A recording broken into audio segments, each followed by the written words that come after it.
Over the last couple of days, I found myself diving into the world of BRAWLHALLA, and to my surprise, I somehow managed to rack up around 10 hours of gameplay. It's quite a shocker, even to me, and I'll be honest, there were moments when I came dangerously close to hitting that uninstall button. After spending 10 hours in the game, I can't exactly claim to be an expert, but I'll share my experiences and insights nonetheless. So, what exactly have I learned from my time in the arena? First and foremost, I learned a valuable lesson. I will lose, and I'll lose a lot. Initially, I had this mistaken belief that I could hold my own, only to discover that BRAWLHALLA has been around for a decade now. With a game that's been around for so long, there are players with thousands of hours under their belts. So it's only a matter of time before I cross paths with some of these seasoned players. Whenever I meet a player like that, it is safe to say that our encounters do not end very pleasantly. I mean, they are probably enjoying it. Guess who isn't? With that realization sinking in, I've come to accept the inevitability of defeat. Don't get me wrong, losing still stings, but I've learned to brush it off with a bit more ease. After all, it is just a game. Another glaring realization is just how much I still have to learn. This game has a long list of playable characters. They are called legends in this game, and there are currently 133 of them.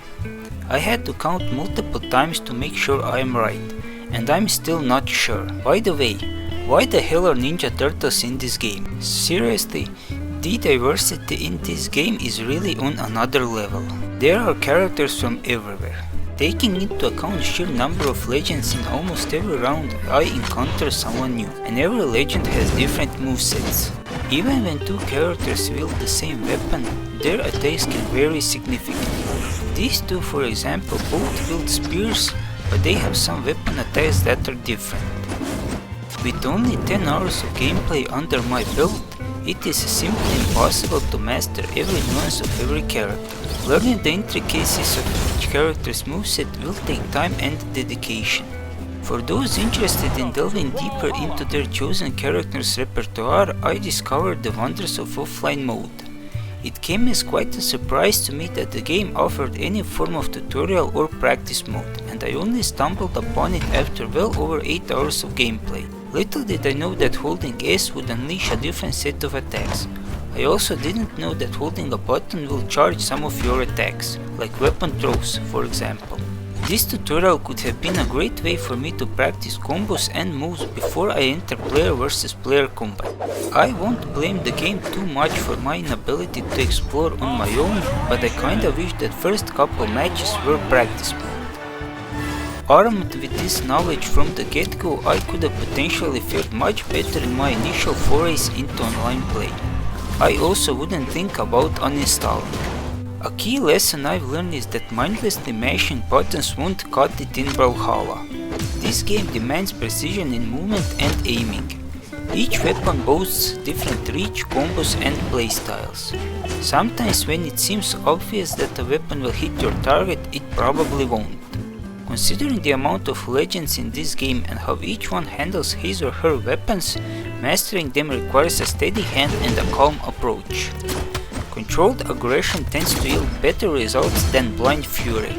It's become evident to me that not all characters are created equal. You know where this is going. In the lower tiers of play, some characters do seem to have a slight advantage. Whether it's due to easier to execute combos or easier to hit attacks, the choice of character can indeed make a difference, especially for beginner players. I assume that in higher tiers of play, these differences are less noticeable. Additionally, I've learned that each character possesses 4 distinct attributes, which can be customized by adjusting their stance. These stances can be changed before locking in your legend to battle. By switching stances, you can lower value of one attribute to increase value of another.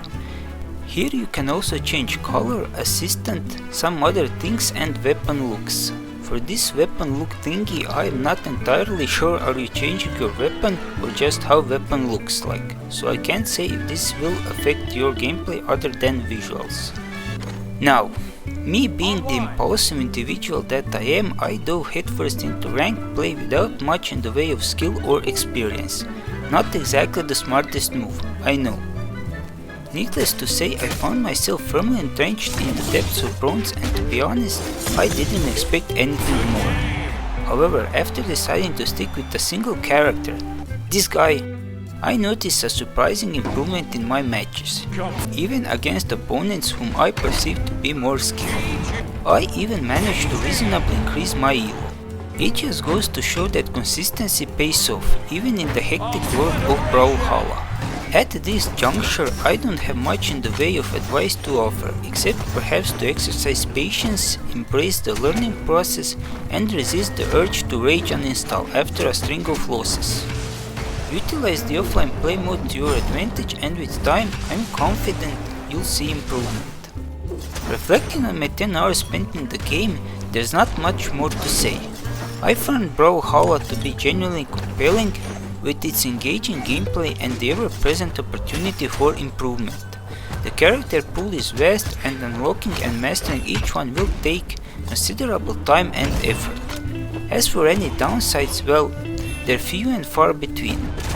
If I were to nitpick, matchmaking can sometimes be a tad inconsistent, particularly in the early stages of the game. Perhaps a more robust tutorial or a couple of matches against bots could help new players acclimate to the mechanics more smoothly.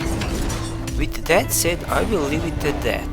Brawlhalla has been a pleasant surprise, and I look forward to delving even deeper into its intricacies in the days to come. On the topic of these videos, since I am also learning how to actually do this, I hope that you have enjoyed watching my experience and thoughts.